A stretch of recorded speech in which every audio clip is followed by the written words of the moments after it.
A three-phase ceasefire between Israel and Hamas had paused the fighting in Gaza, but the crisis is far from over. After the end of the first phase, both sides were unable to agree to enter the second phase. Since then, Israel has resumed fighting in Gaza with a surprise wave of airstrikes on March 18th. Meanwhile, U.S. policy on the war has undergone major changes under Trump's presidency. The Trump administration has engaged in direct talks with Hamas, and the president's remarks promoting the resettlement of Palestinians outside Gaza have sparked international outcry. What's driving these shifts in U.S. policy? And what do they mean for the future of Israel and Palestine? Zaha Hassan explains. Is this new U.S. call for resettling Palestinians outside of Gaza serious? How do you assess it? Yeah, I think it really took everyone aback when you heard a U.S. president essentially advocating for ethnic cleansing of a territory, of its people. Some have argued that, it was meant to spur Arab stakeholders into presenting and putting together their own plan. It's unclear to me.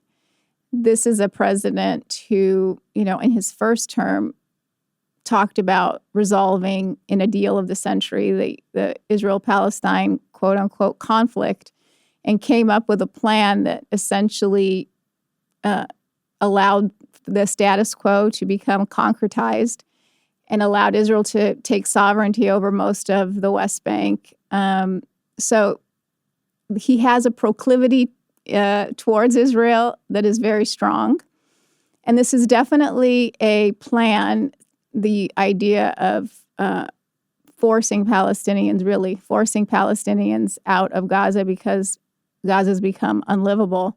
Even if he never really meant it, even if it was just meant to spur Arab stakeholders to action, by just saying it, he's created now this kind of normalization. And, you see it in terms of the media reportage on it. Instead of talking about the illegality of this under international law and referencing it as ethnic cleansing, it's talked about as, a relocation, a humanitarian gesture by the U.S. president to make a better life for Palestinians elsewhere. So I think it's done a lot of damage already. Why is the U.S. now talking directly to Hamas, and what broader implications do you think this could have? There is just no way you're going to see a day after in Gaza unless you can crack this puzzle of how do you deal with Hamas? Because Hamas is a resistance movement. Hamas isn't, it can't be defeated by, 2,000-pound bombs, the equivalent of 6 Hiroshima bombs being dropped on Gaza. It hasn't gotten rid of them in the last 16 months. So people knew this going into the post-October 7th world and Israel's military campaign in Gaza. Everyone knew you're not going to destroy and get rid of Hamas or any kind of Palestinian resistance this way. You have to be able to talk to the parties involved in a conflict in order to figure out how to end it. I mean, it's just 101, So it was surprising that this administration was making this contact. I think they learned something. I think it's very hard to rely on Israel's narrative of what Hamas wants and what Hamas will do and what it won't do. I mean, Israel has an agenda in Gaza, and it's diametrically opposed to things like international law and human rights. And so hearing exactly what Hamas wants directly from Hamas is an important step, I think, that this administration took. Okay, so this is maybe a counterintuitive question given all the support, really fairly unlimited support to Israel we've seen from this administration so far. But you have talked about the more creative approaches being deployed. We just heard about the meeting with Hamas, a break with U.S. policy there. You've also mentioned, and we've heard this from several people now, that one of the president's motivating objectives seems to be a Nobel Peace Prize or achieving peace in the region. If this administration, if the president does arrive at a point where he feels that Israel stands in the way of that, do you think that we could see more pressure on Israel from this current administration?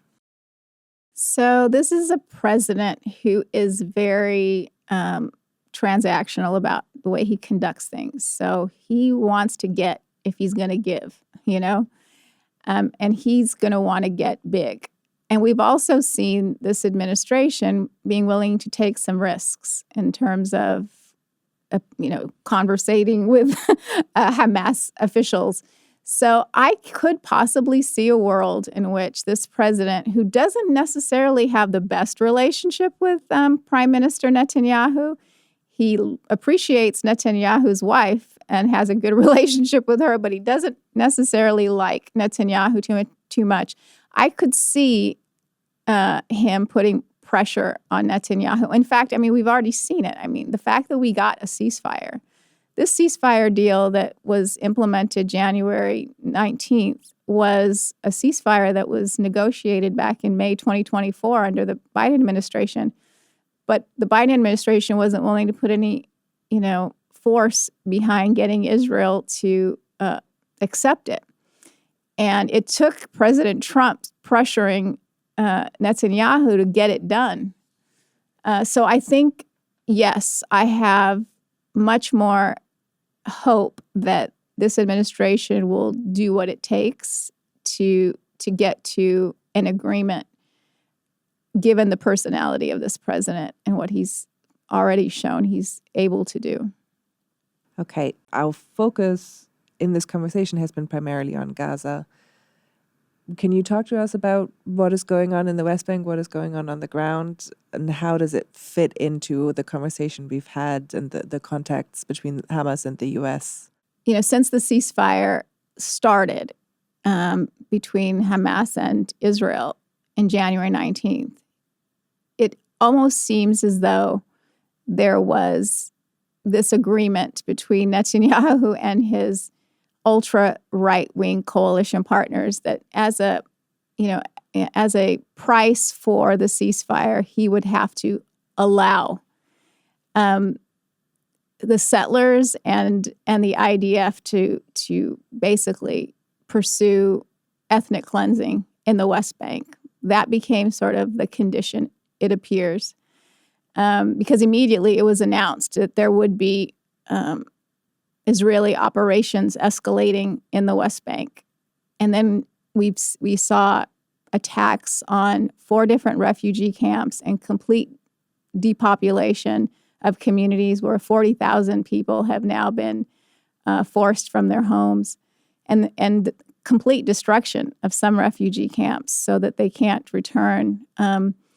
So this really, I think, gives a lot of weight to the notion that you really can't have a ceasefire that applies to just one part of the occupied territories. We really do need a political settlement, and the ceasefire needs to apply to all of Palestine, and it needs to be linked to a political process that gets us to an end of occupation. And very important in that is establishing a UN-mandated peacekeeping force for Palestine. Palestinians have long asked for this. Almost in every resolution that they have advanced in the UN has asked for this. And it was repeated in the Arab plan as well. I think it's really critical now. We're in a moment where soon we'll have a decision from the International Court of Justice on whether or not genocide's being perpetrated against Palestinians in Gaza. We already have International Criminal Court arrest warrants out for the Israeli Prime Minister as well as the former defense minister. This is not, the hyperbolic talking points of Palestinian officials about what's taking place. This is, international legal experts are saying something is desperately wrong here. The violence has gotten to a level now where we're talking about genocide. This is not acceptable.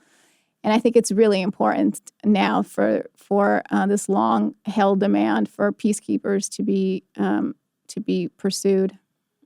To learn more, read Zaha Hassan and H.A. Hellier's book, Suppressing Dissent, Shrinking Civic Space, Transnational Repression, and Palestine-Israel.